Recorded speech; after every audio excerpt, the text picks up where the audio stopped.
Today we're going to be finishing the BoardVitals Internal Medicine Question Bank. There's only 6 questions left, so it should be pretty quick, and let's see if we can get them all right. A 48-year-old female is hospitalized for the treatment of pneumonia that was unresponsive to initial therapy on an outpatient basis.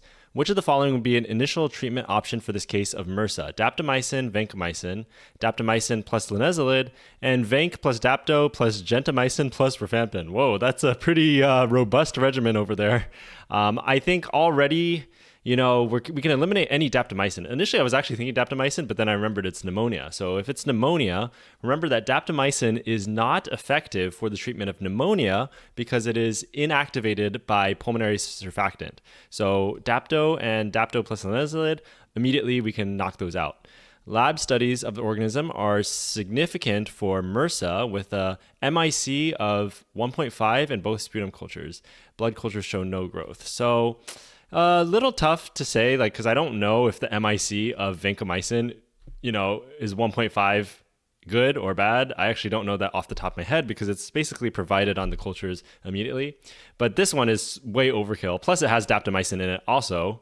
And then gentamicin, this is just way overkill. Gentamicin is going to be one of your aminoglycosides. That's, again, more targeting, gram-negative infections, especially very drug-resistant, organisms. So there's no need for that. You've got MRSA. You've already proved it's MRSA.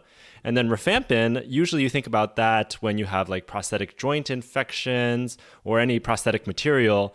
They tend to get a lot of biofilm on them, and rifampin is highly effective at treating those organisms that have biofilm. So already, just by looking at the daptomycin and the inactivation of pulmonary surfactant, you can already knock out all of these ones. And so you really don't even need to know what the MIC is for vancomycin in order to get this question right. A 45-year-old woman is evaluated for polyuria, nocturia, and increased thirst for the past 3 months. So immediately, the first things you should think about with this kind of presentation is going to be some kind of diabetes, whether it's diabetes mellitus or it could be diabetes insipidus as well. Which of the following is expected with administration of desmopressin in patients with central diabetes insipidus? So we already know she has central diabetes insipidus. So what is desmopressin going to do? We really don't need to know all of this extraneous information because this is kind of like a first order question. So an increase in urea reabsorption, urinary alkalization, a decrease in urine calcium concentration, and a decrease in water permeability in the inner medullary collecting duct. So all I remember from desmopressin is you've got those aquaporins in the collecting duct. So immediately this answer is kind of standing out to me as probably being the right one. A decrease in urine calcium concentration kind of sounds like a thiazide to me. Thiazide, remember, one of the side effects is you could get hypercalcemia. Urinary alkalization is probably acetazolamide, and then an increase in urea reabsorption. I'm actually not sure what that one is. But just for the fun of it, let's read the rest of the question. So her serum sodium is 147. So with diabetes insipidus, remember, it's going to cause hypernatremia. A lot of times people get confused with diabetes insipidus and think it causes hyponatremia, but just remember hypernatremia for diabetes insipidus. Her urine-specific gravity is 1.003, so it's extremely, extremely dilute, which again goes with diabetes insipidus because basically she is not having any ADH secretion at all. A water deprivation test results in submaximal increase in urine osmolality. So, if it was asking a question about how to interpret all these labs, it would actually take me a little bit of time to think through that. But because this is basically just a single order question right here, we are not correct. Okay, so a lot of people picked D, and no, I did not know this mechanism of increased urea reabsorption. I actually did not know that. So desmopressin is a synthetic analog of vasopressin, antidiuretic hormone, and treatment leads to increase in urine osmolality and improved symptoms in patients with central DI, but does not work in patients with nephrogenic DI. Desmopressin reduces the amount of water eliminated in the urine, acting as an antidiuretic. The water content of urine is regulated by vasopressin or desmopressin binding to the V2 receptors in the renal collecting ducts, resulting in increased aquaporin 2 production. So that's kind of what I was remembering. It was in the collecting ducts. But this causes a rise in urine osmolality. Urine urea content is also regulated by binding of vasopressin, causing increased permeability to urea by activating protein kinase C. Okay, so the answer that I chose was wrong because this results in an increased water permeability in the inner medullary conducting duct, whereas the one I chose said a decrease in water permeability. So this one really is kind of a you know it or you don't know it. It's kind of difficult to reason through this one because if you just don't know these mechanisms that well, then you're not going to be able to get this. But yeah, this is kind of a difficult one because it's kind of more of a like that biochemistry, like kind of step one kind of style question, it feels like to me. A 66-year-old with a history of COPD is admitted for right lower lobe pneumonia and a COPD exacerbation that has been increasing in severity over the last 3 days. Which of the following is the next step in management? So non-invasive positive pressure ventilation, non-rebreather mask at 10 liters per minute, endotracheal intubation, and emergency head CT. So basically, if this patient is having a COPD exacerbation, probably just treating with oxygen with this non-rebreather mask is not going to be sufficient. And then the way we're going to have to help them with their CO2 retention is going to be with a BiPAP. So that falls under the non-invasive positive pressure ventilation or endotracheal intubation. And that's going to kind of play into how quickly reversible do you think this is? Do you think this patient's going to get better pretty quickly? Are they fairly stable enough that they could try a BiPAP first as a bridge before, getting intubated? Or does this person seem like they're very sick and they're going to probably need a while before they can reverse, the underlying cause of their COPD exacerbation, in which case you might want to intubate them. Emergency head CT, we'll have to see what the stem says, but, unless you're thinking that they're bleeding and that's causing their lethargy, I guess that's what they're trying to go here, then it's probably not the right answer. So the caregiver states that the COPD has been well controlled at home until recently when he started having fevers, worsening cough, and shortness of breath. While on the ward, the patient develops increased work of breathing and dyspnea, a pulse of 121, blood pressure 110/76, pulse ox of 88% on 15 liters, oxygen by face mask, respiratory rate of 32, temperature of 38.1, initially diaphoretic, agitated, and in moderate respiratory distress, becomes increasingly lethargic and minimally responsive. So this is basically just telling you this is very severe, right? Respiratory rate of 32, this patient's very likely going to tire out. In practice, a lot of times the ICU does want to see how the patient responds to BiPAP and if it's going to help. But this patient is agitated. They might rip the mask off. They're very, they're getting lethargic and unresponsive. Again, just signs that like BiPAP is not necessarily or is probably not going to be sufficient in this case. So we're going to intubate this patient, and this should be a fairly straightforward one. All right, a 24-year-old patient presents with complaints of progressively worsening fatigue and diminished exercise tolerance. Review of systems is pertinent for mild abdominal discomfort that has been present intermittently since early childhood. Labs show anemia with a hemoglobin of 9.7. MCV is low at 72. Platelets 176, white blood cells 4,500, 4.5. And then iron studies show pretty significant iron deficiency anemia because we've got a very, very low ferritin and we've got an elevated TIBC. And the peripheral blood smear, again, is suggestive of iron deficiency anemia with microcytic hyperchromic red blood cells. What is the following most appropriate next step in evaluation and management of this patient? So iron replacement therapy, we're probably going to replace her iron, so that seems reasonable to me. Hemoglobin electrophoresis does not seem correct to me. The most common times that I use that is when evaluating sickle cell patients, and we want to check the percentage of hemoglobin S or hemoglobin F. Ordered anti-tissue transglutaminase antibody test. This is definitely very feasible because she, one of the causes of iron deficiency anemia, especially in a young patient with abdominal pain, is celiac disease. So this test for celiac disease, she's been having this mild abdominal discomfort for a long time. And anybody with iron deficiency, actually, you need to figure out the underlying cause of their iron deficiency. So a lot of times people just stop at the diagnosis of iron deficiency. But really, per the 2020 AGA guidelines, anybody with iron deficiency is actually indicated for both upper and lower endoscopy and celiac disease testing. In practice, I don't think this happens very often, but I think this is the right answer. Going back here, I see that he was diagnosed with iron deficiency anemia 2 months previously, has been taking iron supplements as prescribed. So this continued iron replacement therapy is not going to be the correct answer. He's not responding to it. And why is that? It's because he has celiac disease and he's not absorbing the iron.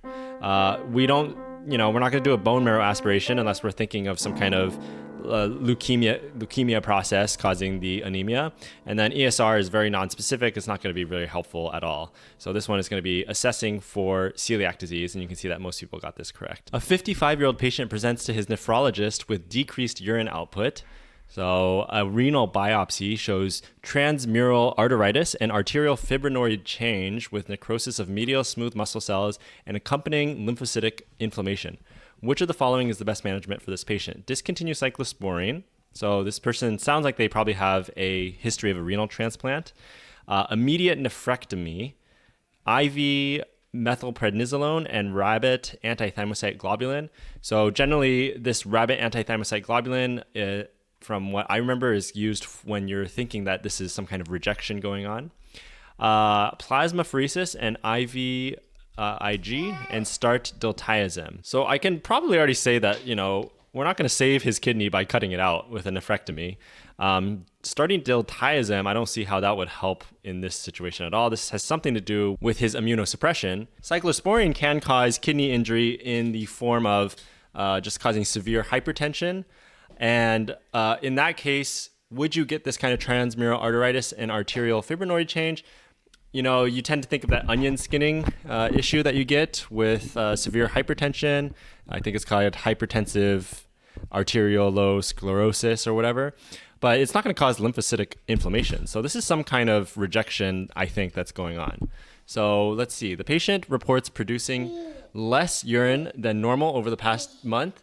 He denies any change in his diet or fluid intake. The patient underwent a kidney transplant 3 months ago due to ESRD and has been taking mycophenolate and cyclosporine. Chase, no! No! 你在干什么？你在干什么？爸爸在录视频啊。你在干什么？ No! No! He's been taking mycophenolate and cyclosporine. Temperature is 36.9, blood pressure 168 over 110, heart rate 85, respiratory rate 16, O2 sat 96%, 2+ edema in the lower extremities bilaterally, lungs clear to auscultation. His lab's fairly unremarkable. His BUN is pretty high, is a little high. His creatinine is up, and he has, fairly unremarkable overall, 4+ protein in his UA. So I think this is kind of like a rejection thing, and I think we probably just need to immunosuppress him more. Plasmapheresis is if you're like, this is like very, very severe. If you're concerned about some kind of autoimmune thing, you got to get rid of antibodies really quickly. Then you do plasmapheresis and IVIG, but I think this might be the regimen we would start with, and I am not 100% confident on that. But that is the correct answer, thankfully. And you can see that a lot of people wanted to discontinue the cyclosporine. So I think the difference here is, he was hypertensive, and cyclosporine can cause hypertension and kidney injury. But I think the lymphocytic inflammation is probably the key here that tells you that this is some kind of rejection that's going on. So this patient has T-cell mediated rejection, usually happens weeks to months after the transplant surgery. And he has grade 3 rejection. Discontinuation of cyclosporine would not be the proper management for acute organ rejection. Signs of rejection are an indication to intensify the immunosuppression. If you see tubular dysfunction or thrombotic microangiopathy, that could be from the cyclosporine, but it wouldn't cause this lymphocytic inflammation.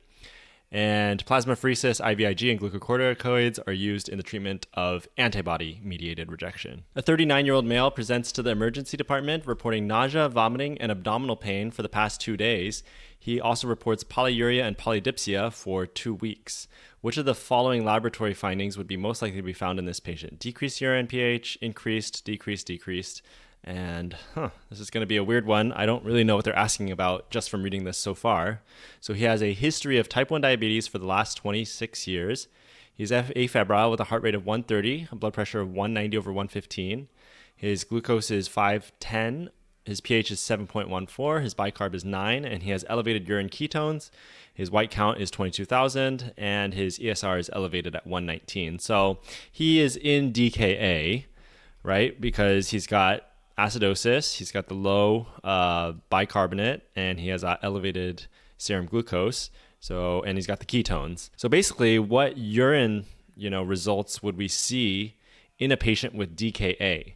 So the patient is acidemic, And if they are acidemic, I would expect the kidneys to be trying to retain as much bicarb as possible, which would mean that your urine pH should be low. So I'm going to take out this increased urine pH one. It should be low because you're retaining it, keeping it in your body, and then that's making your pH more and more acidic. And then, of course, like I just said, so now the next question is bicarb. So we're going to expect an increased, serum bicarb. Okay. If it's serum bicarb, we already know the serum bicarb is low. So automatically this should be answer D. Increased urine H2PO4. I don't even know what that is. I guess that's just like phosphate. And increased ammonia. I mean, I think D is just the right answer. I mean, serum bicarb is low, so how could you be increased? So I'm not totally the biggest fan of this question because I don't really feel like it's testing something that, this doesn't seem like something they would actually test you on the boards. This seems kind of more biochem or like step one kind of a question. But yeah, clinically, I'm actually not sure what the correct answer is. Just by process of elimination, I'm going to choose this answer, and that is the correct answer. And I also feel like, the fact that it's decreased serum bicarb, and you already know his serum bicarb is low, that automatically already gives you a 50-50 chance of getting this right. And then you just kind of reason through, is his pH going to be high or low? And then you're going to get the right answer. A 38-year-old woman with a history of injection drug use presents to the ED with 1 month of intermittent vision loss. A fundoscopic exam reveals white-centered hemorrhages in both the left and right retina. What is the most appropriate next step in management? Aspirin load, emergent retinal repair, CT chest, obtain 2 sets of blood cultures, and start Vanc and cefepime. She reports losing 15 pounds unintentionally over the last 3 months. Her vitals are notable for a temp of 100.6, but otherwise in the normal range. White-centered hemorrhages. So, this one is tough for me. I really just don't know what the white-centered hemorrhages are. And I don't think my ophthalmology knowledge is that strong. I would guess emergent retinal repair is for like a retinal tear or retinal detachment. This patient seems to be having some kind of infection. Like maybe this is pointing to her having HIV because she's got injection drug use, losing 15 pounds and 100.6 Fahrenheit. So she could have some kind of other infection. I'm trying to wonder if like CMV retinitis would cause white-centered hemorrhages in both left and right retina, but then I'm not really seeing any answer here for that. Aspirin load, I would think, is more of like a retinal artery occlusion kind of thing. Maybe they would give aspirin for that. CT of the chest, maybe if you're looking for like PJP or something, some kind of like immune suppression. Obtain 2 sets of blood cultures. I think that sounds very reasonable to me. I really just don't know the answer to this one, and I'm just gonna go with get 2 sets of blood cultures, and that is the right answer. So so it's Roth spots. That's what white center. Okay, so I've seen this image before. So on a fundoscopic examination, white-centered edematous exudative hemorrhages in the retina are known as Roth spots. So that's what the injection drug use was referring to, and then the 15-pound weight loss and the temperature. So I totally missed that. I've actually never encountered a question that asked about endocarditis, specifically by just looking at the Roth spots and not mentioning anything else. So that threw me off a little bit. The Roth spots are an ocular manifestation of systemic disorders associated with impaired coagulation or capillary fragility. Roth spots and intermittent visual loss in a patient with a history of IV drug use suggest infective endocarditis. Yeah, so aspirin is for acute ischemic stroke. Retinal detachment is the one that would need emergent retinal repair. And then CT scan of the chest would be kind of just a non-specific looking for any infection.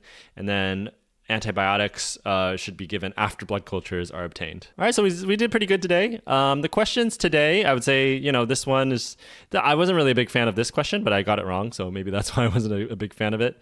The rest of them seem fairly okay, but still, again, just a little bit on the basic side. It's kind of like you know it or you don't.